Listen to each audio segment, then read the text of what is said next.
Asta boshlayversak, ozgina kutdim hamma kirishini. Menimcha asta boshlasa bo'ladigan joyga ham yetib keldik.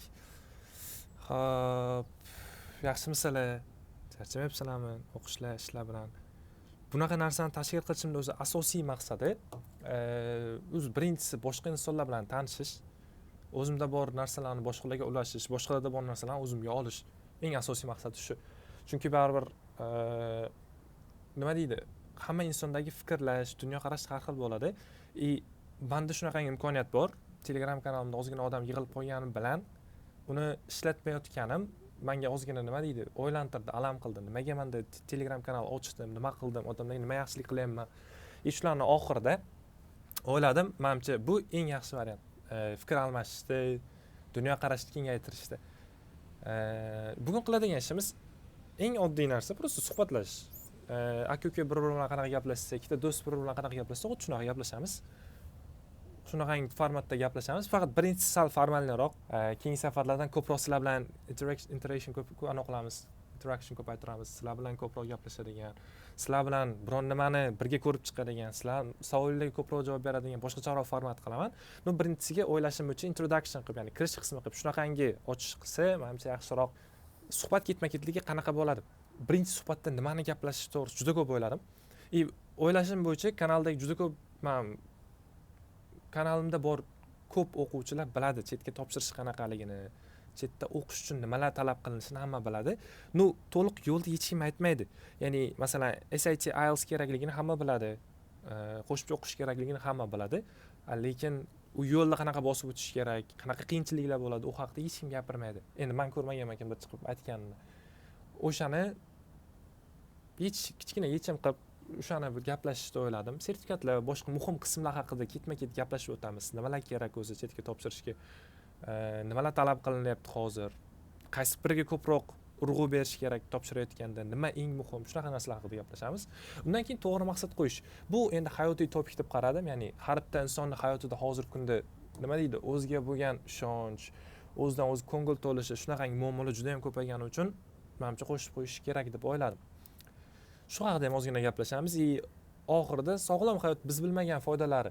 Ya'ni o'zim mustaqil yashashni boshlaganimdan keyin juda ko'p narsani o'zim uchun qaytadan kashf qildim-da. Har bitta hayotimizdagi kichkina detalni o'zgartirish sizdagi butun hayotga bo'lgan qarashingizni, butun hayot tarzingizni o'zgartirishi mumkin ekan. Shunaqangi mayda-chuydalar haqida gaplashamiz. Men bu kichkina narsalar, men o'ylab qaraganda umuman foydasiz, umuman klishe bo'lib ketgan, hamma gapirgan narsalar, lekin aslida hayotingizni rostdan o'zgartiradigan kichkina narsalar haqida gaplashib o'tamiz. Ketma-ketlik shunaqa. Iloji boricha tezroq gapiraman, iloji boricha tezroq tugatishga harakat qilaman.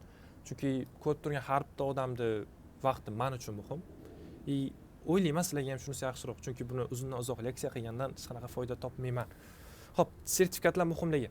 Hamma biladi deganim bilan baribir general knowledge bermay ketsam xato bo'lardi. Kichkinagina, juda ham kichkinagina nimalar hozirgi kunda talab qilinayotgani chetga o'qishga topshirayotgan o'quvchilardan.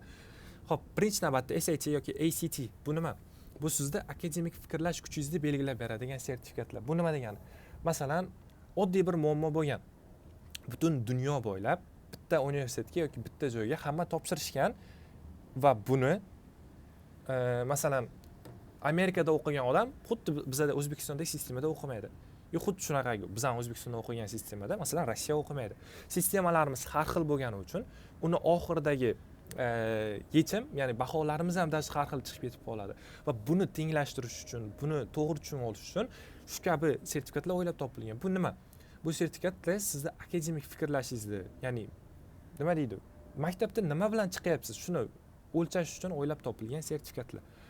Bu sertifikatlar shu fikrlash doirangizda, aynan SAT haqida gapiradigan bo'lsak, faktlarga asoslangan holatda o'qishingiz, yozishingizni va matematikangizni tekshiradi. O'shandan savol javob, o'shandan test bo'ladi. IELTS, menimcha IELTSga ortiqcha kommentariya berishim ham kerak deb o'ylamayman.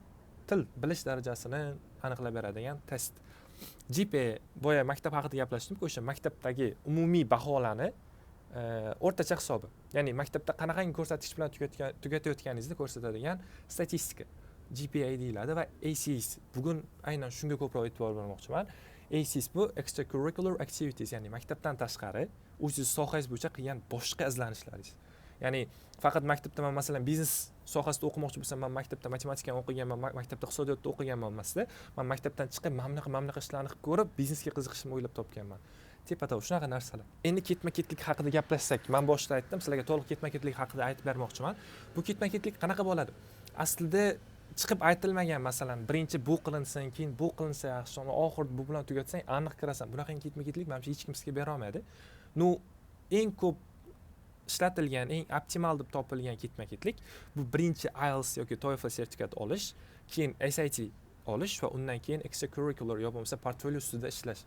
Yana boya aytganimdek, bu ketma-ketlikni to'g'ri ham demayman, xato ham demayman, lekin eng optimali shu. Ya'ni ketma-ketlik hech qachon bir-birini solishtirib bo'lmaydi. Lekin eng muhim qismlari bor. Muhim qismlardan birinchisi bu general English yaxshi bo'lgan o'quvchilar har doim yutadi. General English nima? Masalan, hop, masalan siz faqat IELTS uchun o'qimaysiz. Faqat IELTS reading kelganda passajlarni o'qib javob bermaysiz. O'zingiz qo'shimcha artikellar o'qiysiz. Ya'ni o'zingiz qo'shimcha biron nimalarni o'qib, o'zingizni band qilasiz.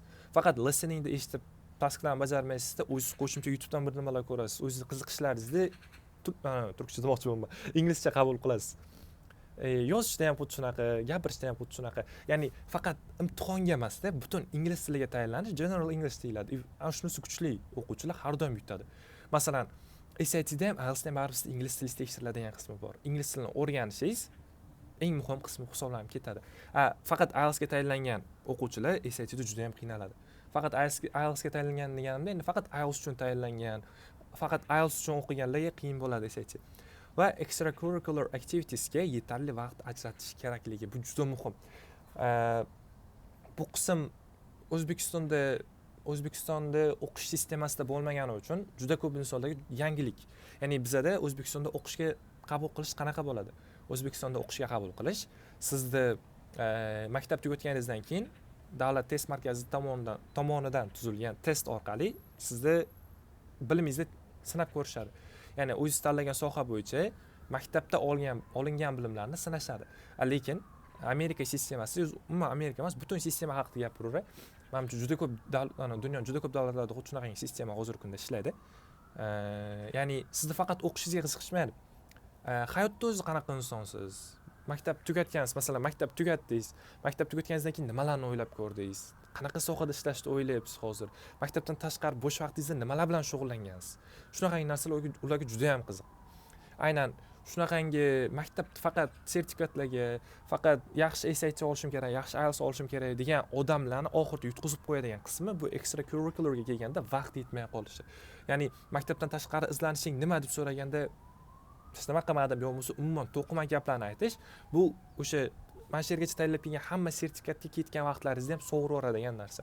Shu uchun extracurricularga to'g'ri vaqt, to'g'ri ham optimal vaqt ajratish kerak. Ya'ni u uchun yetarlicha vaqtni qo'yib berish kerak.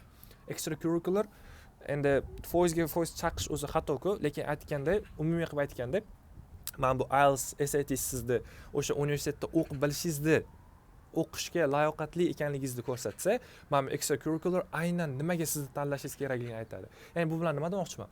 Siz IELTS bilan SAT oldingizmi, siz hamma qatorsiz. Ya'ni butun dunyo standartiga siz javob berasiz. Inglizcha bilasizmi? Bilasiz. Maktab tugatganmisiz? Tugatgansiz. Akademik fikrlashingiz, akademik dunyo qarashingiz universitetda o'rinigani, universitetda saviyasiga to'g'ri keladimi? Men shunga javob beryapsiz. Ya'ni siz endi hamma qatori bo'ldingiz. Endi bundan buyog'iga o'sha maktabdan tashqari qilgan izlanishlaringiz bo'yicha sizda ular sinov beradi. Ya'ni sizni o'sha orqali qanaqa insonligingizni topishadi. Bu juda ham muhim qismi deb o'ylayman. Endi o'ylayman emas, o'zi umumiy ham shunaqa deb olib qolinadi. Va xuddi shunaqa ketma-ketlikda to'liq qilib aytganda birinchi sertifikatlar olinadi. Keyin o'sha qo'shimcha maktabdan tashqari qiladigan ishlaringiz bilan shug'ullanasiz. O'zingizni portfolioz, ya'ni o'zingizni maktabdan tashqari qilgan ishlaringizdan nima deydi? Paket tuzasiz. O'zingiz uchun bir tajriba tuzasiz va buni ochiqlaysiz. Ketma-ketlik xuddi shunaqa sertifikat oldim. Sertifikatlar olganimdan keyin masalan qanaqandir qiziqishlar qildim. Bu qiziqishlar haqida hali uzoq bundan keyin gaplashamiz. Hozir iloji boricha buni tezroq tugatishga harakat qilyapman. Shu sizlar bilan ham gaplashib, sizlar bilan ham to'liq buni tushunib olish uchun hamma narsa o'sha maktabdan tashqari izlanishlarimda oldim. Buni yilda oxirida, men o'quv yili boshida topshiriladi. Ya'ni men maktabimdan bo'sh vaqtim shunaqangi narsa qildimki, men mana shunaqangi sohaga hozirgi kunda qiziqyapman. Men bunaqa narsani ko'rdim, men bu sohaga bo'lgan qiziqishim yo'qoldi. Lekin harakat qilib ko'rgandim. Bunga ham yoshligimda qiziqishim bor edi. Masalan, 4-5 ta yaxshi joylar bilan o'tirdikda, o'sha sohamiz bir bo'lgan do'stlarim bilan o'tirdikda, men bunaqangi ish qilib ko'rdik. Va shu orqali tushunib yetdim, men bu sohada kelajakda umuman men bu nima deydi, o'tmishga qaytsamidi, boshqa sohani tanlagan bo'lardim deb aytmayman. Xuddi shunaqangi savollarni chiroyli qilib, ochiqlab universitetga topshiriladi. Ketma-ketlik deyarli 90% topshiradigan joylar, u qanaqadir grant bo'ladimi, u qanaqadir universitet bo'ladimi, bir xil bo'ladi. Ya'ni masalan, grant dasturlariga olib qaraydigan bo'lsak, masalan, men o'qiyotgan grant dastur Turkiya burslari ham xuddi shunaqangi narsa so'raydi. O'zbekistondagi El-yurt umidi fondi ham xuddi shunaqangi narsa so'raydi. Amerikaga yoki bo'lmasa boshqa davlatlar hozirgi kunda menimcha juda ko'p davlatlar xuddi shunaqangi sistema bilan ishlaydi. Topshirayotganda xuddi shu ketma-ketlik sizdan so'raydi. Sertifikatlar olinadi, maktabdan tashqari qilingan ishlar olinadi, uni ochiqlanmasi hammasini keyin yig'ib, sizning qanaqangi studentligingizni, u universitetga loyiqmisiz, loyiq emasmisiz, keyinchalik shu bilan sizga qarab chiqishadi. Xo'p, yaxshi. Endi men bu akademik qism tugadi. Tabriklayman, leksiyani o'tkazib oldik. Endi hayot haqida gaplashsak. Xuddi aytganda, bularni o'zim hech qachon hayotimda nima deydi, seryozni olmaganman, to'g'risini aytaman. Bundan oldin masalan men bunaqa narsa aytsak kimdir menga juda ham klishe bo'lib tuyular edi. Juda ham oddiy narsalar bo'pti, xo'p, mayli deb qo'yadigan narsalarim bo'lganda, lekin shunchaki bir o'zgartirishga harakat qilib ko'ring. Mana shu kichkina narsalar hayotingizda juda katta, hayotingiz xuddi bir o'zgarib ketgandek tuyuladi. Men umuman boshqa tarafga qarab yurayotgandek tuyulasiz.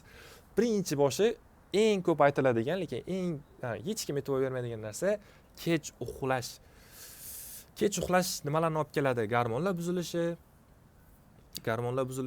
melatonin ishlab chiqarilmasligi, melatonin o'sha melatonin o'sha 12 dan 4 gacha bo'lgan uyqu sizdagi tanangizni nima deydi, butun kun olgan stresslaringiz, butun kun olgan charchog'ingizni chiqaradi. Mana shu 12 dan 4 gacha bo'lgan uyqu bo'lmasa, melatonin ishlab chiqarilmaydi. Masalan, 4 ta uxlang xohlaganingizgacha, ertasi kun 12-1 gacha uxlasangiz ham foydasi yo'q. Mana bu melatonin ishlab chiqarish kerak bo'lgan vaqt o'tib ketgan bo'ladi va siz mana bu jihatdan yutqizasiz. Ya'ni melatonin ishlab chiqarilmagani uchun charchoq hech qachon chiqib ketmaydi. Asab hujayralari tiklanmasligi. Bu menimcha eng ko'p kuzatiladigan holat. Masalan, odamlar asabiy bo'lsa, kam uxlagan kuni odam har doim asabiy bo'ladi. Oddiy narsalar ham yoqmay ketaveradi. Men bor-da, ertalab vaqtli turib, kechqurun kech uxlab, ertalab vaqtli turganimda sinfimdagi odamlar chiylab gapirishadigan bir memlar bo'lardi. Bu asab hujayralari tiklanmasligidan kelib chiqadi. Doimiy charchoq his qilish, buni aytdim, o'sha melatonin ishlab chiqarilmasligi va o'sha kerakli vaqtda uyqu olmaganligi uchun charchoq sizni hech qachon tark etmaydi. Qancha uxlasangiz ham xuddi o'sha charchoq bilan uyg'onaverasiz. Xo'p, keyingisi oson dopamin. Bu menimcha 21-asrda eng katta muammosi. Dopamin nima? Dopamin bu odam bitta narsani tugatgandan keyin, biron nima ish qilgandan keyin o'zini o'zi nima deydi endi? Satisfaction beradigan, ya'ni o'zidan o'zi qilgan ishdan xursand bo'ladigan tuyg'uni beradigan chemical. Ya'ni bu dopamin sizda masalan oddiy ish qilsangiz ham, oddiy o'tirib Instagramda bitta videoni oxirigacha ko'rib, bunday qilib ham ishlab chiqariladi. Yo'q bo'lmasa masalan zalga borib 2 soat shug'ullansangiz ham xuddi o'shuncha dopamin ishlab chiqariladi. Ya'ni bu o'zingizda bo'lgan ko'ngil to'lishingiz, oddiy qilib aytganda. Bu oson dopamin olishda eng oddiy misollardan biri shunchaki Instagram ko'rish.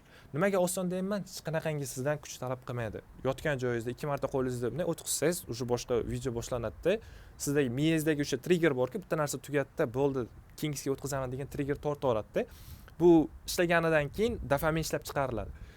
Bu sizga motivatsiyani pasayishini, qaramlilikka yuzaga kelish, kayfiyat tez o'zgarishiga sabab bo'ladi. Motivatsiya pasayishi menimcha bilinsa kerak. Masalan, yakshanba kuni prosta ertalab turib 3 soat TikTok ko'radigan bo'lsangiz, yoki bo'lmasa Instagram ko'radigan bo'lsangiz, butun kun bo'yicha qiladigan ishingizdan anos bo'lmaydi. Nima deydi? Ishda unumi bo'lmaydi. Butun kuningiz o'tib ketib qolganday bo'ladi. Qaramlilik yuzaga kelishi, oddiy misol, har kun Instagram ko'radigan odam, har kun Instagram ishlatadigan odam bir kunda necha marta Instagram kiradi deysiz. U Instagramda hech qachon yangilik bo'lmaydi. Masalan, akkauntingizda hech qanaqangi yangilik bo'lmasin, kimdir yozmasin, kimdir nimadir demasin, ham sizga o'sha Instagramga 200 marta bo'lsa 200 marta, 5 marta bo'lsa 5 marta kirib chiqasiz. Bu prosta sizni qaramlilikda yuzaga keltirib qo'yadi. Kayfiyat tez o'zgarishi. Bu menimcha hammamiz sezadigan, lekin nima deydi, yuzaga olib chiqmaydigan narsalarimiz. Masalan, Instagramga kirib 5 ta prям o'sha siqiltirib qo'yadigan video ko'rsangiz, siz o'zingiz ham aniq siqilib qolasiz. Hech qanaqangi anonsi bo'lmaydi, sababi bo'lmaydi. Yo bo'lmasa 5 ta mana 18 yoshda gelik olganlarni, 18 yoshda Kia olganlarni ko'rsangiz, siz ham o'ylaysiz, men nimadir xato qilyapmanmi? Yo ularni bir boshqacha joyi bormi? Hayotim o'zi nima uchun ketyapti? Mana shunaqa oddiy narsalarni o'zingiz uchun nima deydi? O'zingiz o'ylab kayfiyatingizni tushirib tashlaysiz. Va keyingisi o'sha oson dopamindan ham qutulish kerak. Men o'ylayman shunaqa. Kam harakatlilik bu keyingi e'tibor bermaydigan xatolarimizdan. Kam harakatlilik o'sha texnologiyani kuchayib borayotgani va bizani umuman turmay hamma ishimizni hal qilib qo'ya olayotganimiz kam harakatlilikka sabab bo'lyapti. O'sha kam harakatlilikda mushaklar zaiflashyapti. Mushaklar endi menimcha inson tanasining eng katta qismini tashkil qiladigan mushaklarni biz zaiflashtiramiz. Ya'ni bizani qilib turgan narsani biz trenirovka qildirmaymiz, ya'ni biz shug'ullantirmaymiz. Qon aylanishi yomonlashishi, vazn ortishi bu kam harakatlilikdan. Endi yana aytaman, bular rostdan juda ham oddiy narsalarda tuyuladi. Eng bir hatto men gapirishim xato bo'lgan narsalarda tuyuladi-da. Men masalan kimdir menga o'tgan yil yoki undan oldingi yil kelib aytib turib, "Kech uxlamagin, ko'proq suv ichgin." Ko'proq suv ichish aytmayman ham даже. Kam suv ichish dehydration, ya'ni suvsizlanishni olib chiqadi, keltirib chiqadi. Diqqat xotira pasayadi, teri quriydi. Bu shunchaki e'tiborsiz faqat suv ichgisi kelganda suv ichgandan kelib chiqadigan narsalar. Aslida tanasidan har doim suvni so'ramaydi. Masalan, chanqadim deysiz-ku, u eng oxirgi darajasi bo'ladi. Men vaqt o'tadi. Siz tanangiz sizdan suv kutadi, kelmaganidan keyin siz chanqoq his qilasiz-da. Aslida siz kunda 2,5 litr suv ichishingiz kerak. Men masalan eng zo'r men bu e'tibor berib suv ichdim degan kunimda ham 2 litr suv icha olmasam kerak. Ya'ni har doim eslab yurmaysiz. Suv oldingizda tursa ham ichmaysiz, sochon, xuddi shunaqa. O'sha uchun e'tiborli bo'lish kerak suv ichishga ham. Yana boyagi narsaga qaytamiz. 1 yil, 2 yil oldin menga kimdir kelib turib, "Mana shunaqa xatolaring bor, kam suv ichyapsan, kam harakatsan Shohruz. Juda ham oson dopaminga qiziqib qo'ygansan, faqat Instagram ko'rish bilan kuning o'tadi." Yo bo'lmasa juda ham men bu nima deydi, oddiy maqsad qo'yib qo'yasan-da, o'zingdan o'zing xursand bo'lib yurasan desa, "Yo'q, aydirdim.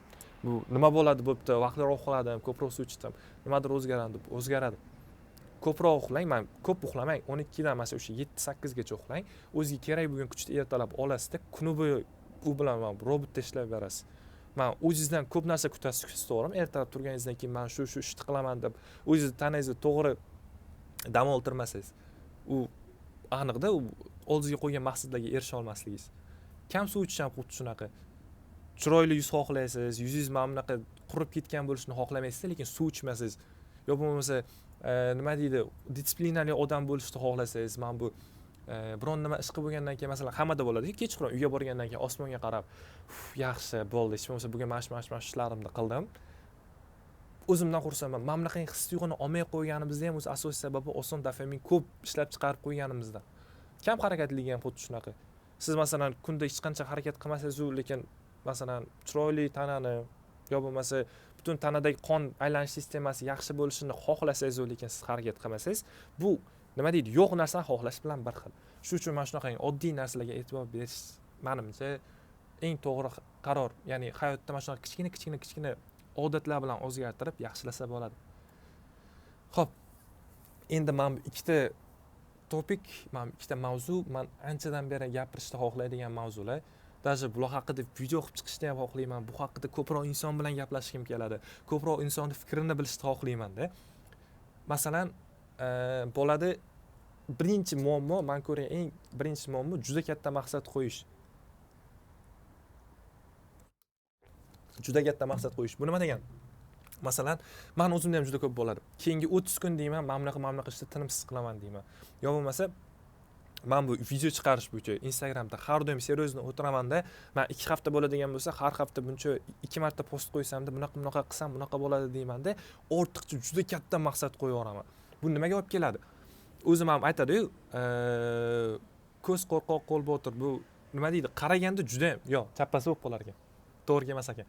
Qaraganda juda ham oson tuyuladi, lekin qilaman deganda, men reality kelib qo'yganda sezasiz, umuman xato narsa qilishga. Ya'ni qancha chiransangiz ham qo'lingizdan kelmaydi. Mana bunaqa narsa sizdagi o'zingizda bo'lgan o'zingizga ishonchni o'ldirib qo'yadi. Masalan, kelasi 30 kunga aytaylik chekmayman desa-da, masalan bir haftada chekib qo'ysa nima bo'ladi, o'zida nima his qiladi? Men umuman qo'limdan hech nima kelmas ekan, disiplinasi yo'q bo'lgan odam ekanman, o'zimni buyrug'im o'tmayapti, o'zimni gapimni o'tkaza olmayman deb o'ylaydi. Lekin aslida u boshda men 3 kun qilmay ko'raman, endi bir hafta bo'lsin, bo'pti keyin 2 hafta deb ko'paytirganda men o'ziga bo'lgan motivatsiya oshardida, ana bir oy emas, butun umrga tashlash ham qo'ldan kelardi. Men bu juda ham nima deydi, miyani to'g'ri formatlashtirish, ya'ni miyani to'g'ri programmalashtirishga kiradida. Masalan, siz o'tirib o'zingiz juda ham katta maqsad qo'ysangizda, uni bajara olmasangiz, undan oladigan demotivatsiyangiz shunaqangi katta bo'ladi, ana oldingizga qo'ygan maqsadni qaytib hech qachon qilmaysiz. Va o'shani oldini olish uchun kutuvda har doim kamroq qilgan yaxshi variant. Ya'ni dunyo narsani hech qachon kutmaslik kerak. Harakat qilish kerak, bo'ladiganini kutish kerak. Bu menimcha hayotdagi eng yaxshi yechim bo'ladi. Men bu har xil o'sha o'zingizga bo'lgan ishonchni yo bo'lmasa o'zingizga bo'lgan ko'ngil to'lishni yo'q qilib qo'yadigan narsani oldini oladi, kamroq kutuvingiz. Va ikkinchi gapirmoqchi bo'lgan, menimcha shu yerda o'tirganlardan fikrini so'rab ko'rgan bo'lardim, shaxsiy fikr bo'lishi. Men bu shaxsiy fikr bo'lishi shunaqangi muhim narsa hozir. Universal fikrlaydigan odamlar juda ham ko'p. Masalan, B inson kelsa-da, A inson aytgan gapni ham to'g'ri desa, B aytgan gapni ham to'g'ri desa-da, ikkalasini ham to'g'ri deb ko'rib ketaversa, bu eng yomon narsa. Inson har bitta inson o'zida shaxsiy fikri bo'lishi kerak, shaxsiy dunyo qarashi bo'lishi kerak. Dunyo qarash, masalan, odam aytadi-ku, kitob o'qigin deydi, dunyo ko'rgin deydi, shu bilan fikrlashing oshadi. Bu shunaqa o'rgatiladi. Fikrlash, masalan, ertaga kimdir kelib turib, siz bilan har kun, masalan, sen bilan bir haftalik sessiya qilaman, fikring o'zgartiraman deya olmaydi. Fikr butun umringiz davomida o'zgarib keladigan narsa. Masalan, men 19 yosh bo'ladigan bo'lsam, 9 yoshimda boshqacha, 19, 29, 39 yoshimda hammasi har xil fikrlashim mumkin. Balki bir xil ham fikrlar bor. Men bu hayotda ko'rgan qiyinchiliklaringiz, hayotda ko'rayotgan har qanaqangi turdagi nima deydi, kundalik tarzda bo'ladigan situatsiyalaringiz orqali men bu rivojlanadigan narsa shaxsiy fikr. Va shuni aytmoqchiman, oramizda balki bordir, hammaga o'xshashdan yoki boshqalarni fikri bilan yashashdan qochish kerak. Bu eng xato narsa. Hammaga o'xshashdan yoki bunaqasi ham bor. Bizga turk tili ustozimiz o'tgan kun filosofik qanaqadir gap aytdi.